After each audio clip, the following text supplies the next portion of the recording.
Behold, the firstborn of every beast shall die also, even of goats, and sheep, and cattle, and asses, and of dogs and cats, and of every living creature man useth.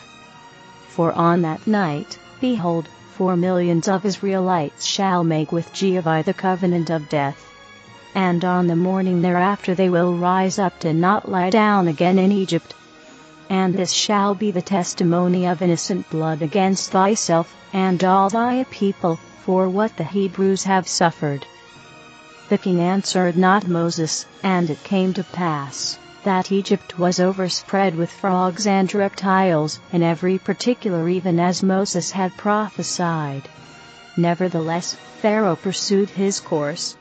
Jehovah spake to Moses, saying, Moses, my son, look upon man and pity him, for he believeth not in me, though I multiply signs and omens continually, and give him prophecies without end.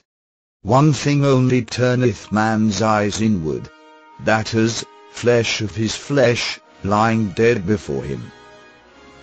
Now on the night of the Passover, when the Israelites made the covenant on the blood of the Lamb, a hot wind blew upon the face of the earth, and the firstborn of the Egyptians fell dead, both man and beast.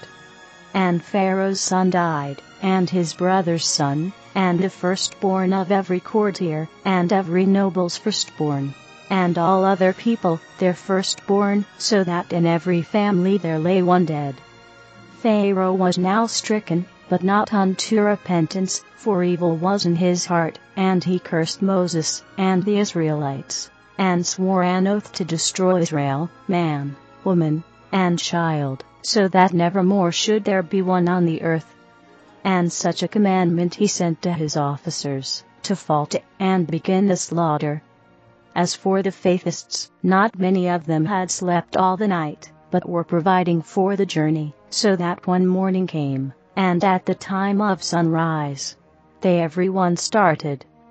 From all the different regions of Egypt they went forth to Succoth, westward.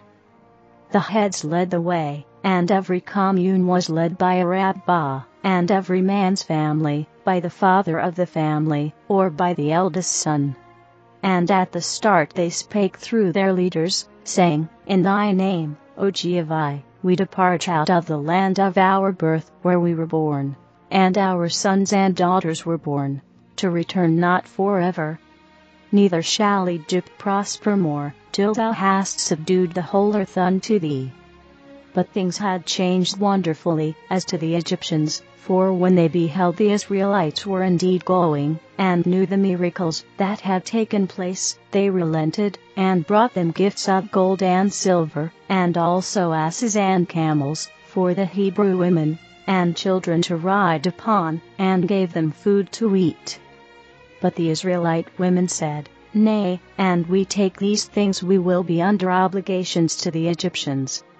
The Israelites accept not what they cannot pay for. Then the Egyptians bewailed in fear, saying, That we be not accursed by the gods, take them, we beseech you in the name of your God also. So the faithless women accepted the presents of asses and camels, and of other things besides, and they mounted the asses and camels, and rode them. When Moses heard of this afterwards he rebuked Israel, saying, Because ye have accepted these things it will be said, Ye borrowed them, and begged them so as to despoil the Egyptians. When they arrived near Succoth, Jehovah spake to Moses and Aaron, saying, Stand ye here for 12 days, that ye may behold my people as they pass, and that ye in turn may be seen by them. So Moses and Aaron pitched their tents by the way, on a high piece of ground, and remained there 12 days, and Moses showed himself before them, speaking and encouraging. After this the Israelites passed through Etham, on the borders of the wilderness, and thence toward Migdol, near Baal-zephon, the place of the oracle of the god Baal, and they encamped before Pi-hahiroth, where Moses commanded them to remain some days to rest. Now as for Pharaoh, he had not made any attack on the Israelites, for the Lord held his army in confusion.